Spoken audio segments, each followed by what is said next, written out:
Assalamualaikum warahmatullahi wabarakatuh. Perkenalkan, nama saya Muamalah Tasyaul Malik dengan NIM 222050016, Program Studi Teknik Informatika STIMIK YMI Tegal. Di sini saya akan menjelaskan tentang perbandingan antara algoritma Grady dan metode Hamilton pada implementasinya untuk kemacetan lalu lintas graf. Yang pertama ada definisi algoritma Grady dan algoritma Hamilton. Algoritma Grady merupakan metode yang digunakan dalam suatu penyelesaian masalah optimasi yang diselesaikan secara bertahap step by step, dengan harapan hasil yang didapatkan merupakan hasil terbaik yang dapat diperoleh. Metode Hamilton. Lintasan Hamilton adalah lintasan yang melalui tiap vertex di dalam graf tepat satu kali. Bila lintasan itu kembali ke vertex asal membentuk lintasan tertutup sirkuit, maka lintasan tertutup itu dinamakan sirkuit Hamilton. Dengan kata lain, sirkuit Hamilton adalah sirkuit yang melalui tiap vertex di dalam graf tepat satu kali, kecuali vertex asal sekaligus vertex akhir yang dilalui dua kali. Graf yang memiliki sirkuit Hamilton dinamakan graf Hamilton, sedangkan graf yang hanya memiliki lintasan Hamilton disebut graf semi Hamilton.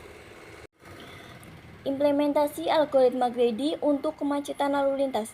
Salah satu cara untuk meningkatkan sistem pengaturan lampu lalu lintas adalah dengan mengoptimalkan waktu siklus merah, kuning, hijau lampu lalu lintas, dan salah satu algoritma yang dapat digunakan untuk melakukan optimasi pengaturan siklus waktu lampu lalu lintas ini adalah dengan algoritma Grady.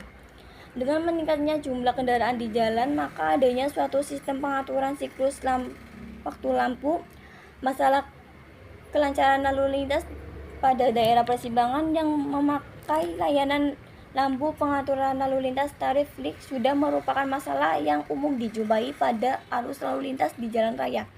Dalam mengintegrasikan suatu sistem otomasi yang diimplementasinya menggunakan algoritma Grady, maka akan ditemukan solusi delay lampu yang optimal untuk setiap lampu lalu lintas dari suatu lalu lintas. Dengan demikian, maka optimasi kelancaran arus lalu lintas pada persimpangan jalan dapat lebih optimal dari yang biasanya. Kajian teoritis. Menurut Sukirman, tahun 1999, volume lalu lintas menunjukkan jumlah kendaraan yang melintasi satu titik pengamatan dalam satu satuan waktu, hari, jam, menit.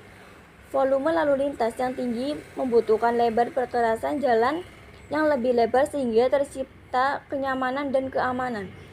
Volume lalu lintas harian rata-rata VLHR yang dinyatakan dalam satuan mobil penumpang SMP atau hari merupakan salah satu volume lalu lintas yang umum dipergunakan untuk menentukan jumlah dan lebar jalur. Berikut ini merupakan penentuan lebar jalur dan bahu jalan berdasarkan VLHR. Persyaratan dan perencanaan penerangan jalan harus memenuhi persyaratan dan perencanaan sebagai berikut. Tabel 3.4 Persyaratan perencanaan dan penerangan fasilitas penerangan jalan. Sumber Direktorat Jenderal Bina Marga Direktorat Pembina Jalan Kota tahun 1991, serta kriteria penempatan lampu jalan harus direncanakan sedemikian rupa sehingga dapat memberikan kemerataan cahaya yang baik, sehingga keselamatan dan keamanan bagi pengguna jalan. Sistem penempatan lampu penerangan jalan yang disarankan adalah sebagai berikut. Penentuan metode penelitian sebagai berikut. Jika disimpulkan hasil tersebut dan dibandingkan dengan tabel jumlah kendaraan mengantri hasil survei, maka diperoleh untuk hidup lampu lalu lintas sama dengan 80 titik sama dengan 30 kendaraan yang mendekati akan maksimal kendaraan yang mengantri sejauh 200 meter, sedangkan untuk waktu hidup lampu lalu lintas 14 detik. Warna hijau kondisi lalu lintas normal dengan kecepatan minimal 5 km per jam sama dengan 2,59 kendaraan, dan jika dibandingkan dengan perhitungan minimal jumlah kendaraan mengantri sejauh 25 meter. Hasil analisis di atas dapat disimpulkan bahwa untuk penempatan sensor adalah 25 meter, 50 meter, 100 meter, 200 meter, dan 300 meter. Penentuan jarak penempatan sensor dilakukan dengan acuan yang sama pada jarak penentuan tiang lampu penerangan jalan yang tertuang pada Peraturan PU tentang Jalan Raya. Untuk menentukan lama waktu hidup dan mati lampu lalu lintas pada perangkat lampu lalu lintas pintar diperlukan algoritma dan struktur data sebagai dasar pembangunan program komputer yang akan ditanamkan pada sistem perangkat kendali Arduino. Penentuan struktur data diambil berdasar waktu hidup lampu lalu lintas serta kondisi sesungguhnya. Kondisi normal lalu lintas pada pagi dan sore hari. Berikut tabel lama kondisi waktu normal. Kondisi cukup lancar lalu lintas pada pagi hari dan sore hari. Berikut tabel kondisi cukup lancar. Kondisi normal dan padat lalu lintas pada pagi dan sore hari. Berikut tabel kondisi normal dan padat. Dari data kondisi waktu mati hidup lampu lalu lintas dijadikan sebagai bentuk struktur data, selanjutnya diterjemahkan dalam bentuk algoritma.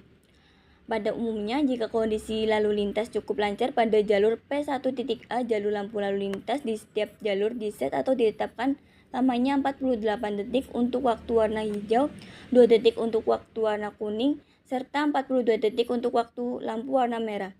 Sedangkan pada jalur lain, kondisi lalu lintas dapat seperti pada P1.B dan P3, waktu lampu lalu lintas di setiap jalur diset atau ditetapkan lamanya 80 detik untuk waktu warna hijau, 2 detik untuk waktu warna kuning, 40 detik untuk waktu lampu warna merah. Selain itu, kondisi lalu lintas cukup lancar yang terjadi pada jalur P2 dan P4, waktu lampu lalu lintas di setiap jalur diset atau ditetapkan lamanya 40 detik untuk waktu warna hijau, 2 detik untuk waktu warna kuning, serta 42 dan 50 detik masing-masing untuk waktu lampu merah. Algoritma pagi dan sore hari yang dikembangkan menggunakan bahasa pemrograman C. Kesimpulan dari algoritma Grady. Dari hasil rincian survei pada perempatan lampu lalu lintas Matraman diperoleh data yang sangat signifikan kekuatannya sejak pagi hari hingga sore menjelang malam hari selama hari-hari kerja. Tingkat kepadatan dan tingkat sangat padat terlihat lebih dominan pada pagi dan sore menjelang malam, di mana kendaraan roda 4 menjadi sasaran penelitian ini. Dengan variasi kejadian ada kemudian dapat dijadikan model pengaturan lama lampu hidup dan mati, perubahan warna sesuai kebutuhan dengan menggunakan kendali berdasarkan algoritma Grady. Variasi kejadian kepadatan lampu lalu lintas selanjutnya dibuat untuk struktur data atas dasar analisis jumlah kendaraan yang dapat melintas perapatan dalam satuan waktu dan kejadian algoritma yang selanjutnya akan diterapkan pada sistem kendali. Cukup sekian dari presentasi saya, kurang lebihnya mohon maaf. Wassalamualaikum warahmatullahi wabarakatuh.